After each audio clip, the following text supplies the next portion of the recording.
Assalamualaikum warahmatullahi wabarakatuh kepada bangsa bersatu dan umat NU dan seluruh umat Islam di Nusantara, petani, pedagang, kaum buruh, TNI, ABRI, Kopassus yang 90% beragama Islam, yang dari ilmu pengetahuan manusia bangsa ketuhanan yang beragama Kristen, Islam, Buddha, Hindu bermuara dari Tripitaka, Weda, Taurat, Zabur, Injil terkandung dalam Al-Quran.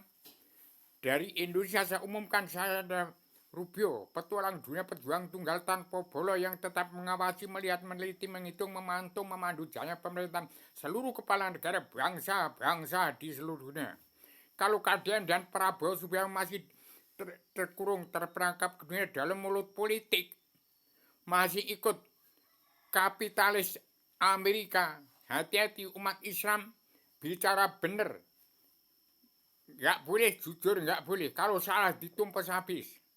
Ini akan terjadi zaman pembasmian nyawa manusia seperti zaman tahun 1948, 1965. Ini jangan sampai terjadi di Prabowo Subianto ini. Hati-hati. Hati-hati. Bangsa bersatu, petani, pedagang, kaum buruh, TNI, ABRI, dan Kopassus harus mandiri, jangan ikut-ikut pemerintah yang menegakkan politik, jangan ikut pemerintah yang menegakkan politik anti-Islam, musuh Bung Karno. Demikian saya sampaikan secara radial, universal, konseptual, koheren, konsistematik, komprehensif, bebas, bertanggung jawab, umat NU. Hati-hati, kapan saya ketemu umat NU bisa mempersembahkan kitab yang saya sampaikan kepada Kadien dan Prabowo Subianto ini harus sampaikan pada dari pusat pengendalian NU sampai pada seluruh kepala negara bangsa-bangsa di seluruh dunia untuk memanusiakan manusia, belajar ilmu agama awaluddin ma'rifatullah, ingat kun payakun awaluddin ma'rifatullah.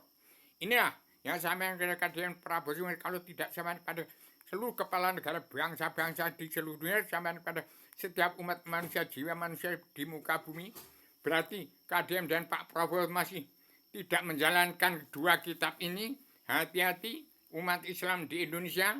Pertama, umat NU harus damai bersatu. Petani, pedagang, kaum buruh, TNI, ABRI, dan Kopassus harus mandiri, berdikari di kaki sendiri. Jangan ikut pemerintah yang masih dunia dalam mulut politik. Itu musuh bangsa Indonesia bersatu, musuh Bung Karno. Demikian saya sampaikan secara radial, universal, konseptual, koheren, konsistematik, bebas, bertanggung jawab. Saya anak manusia dari Rongkop Gunung Kidul, dari Islam Jawi Tiga Dimensi. Saya ada manusia yang terbatas dalam keterbatasan. Maka kita saya persembahkan ke umat NU untuk menegakkan Indonesia sebagai negara, bukan NI, tetapi negara Islam. Itu negaranya manusia bangsa ketuhanan yang beragama Kristen, Islam, Buddha di dalam anggota spirit perjalanan Pancasila, Bhinneka Tunggal Ika, anggota himpunan insan terpilih Bung Karno yang terkandung dalam ketuhanan bangsa kedaulatan jati, keadilan sosial, dan pri kemanusiaan. Demikian saya sampaikan secara radial, universal, konseptual, koheren, konsistematik, komprehensif, bebas, bertanggung jawab. Assalamualaikum warahmatullahi wabarakatuh.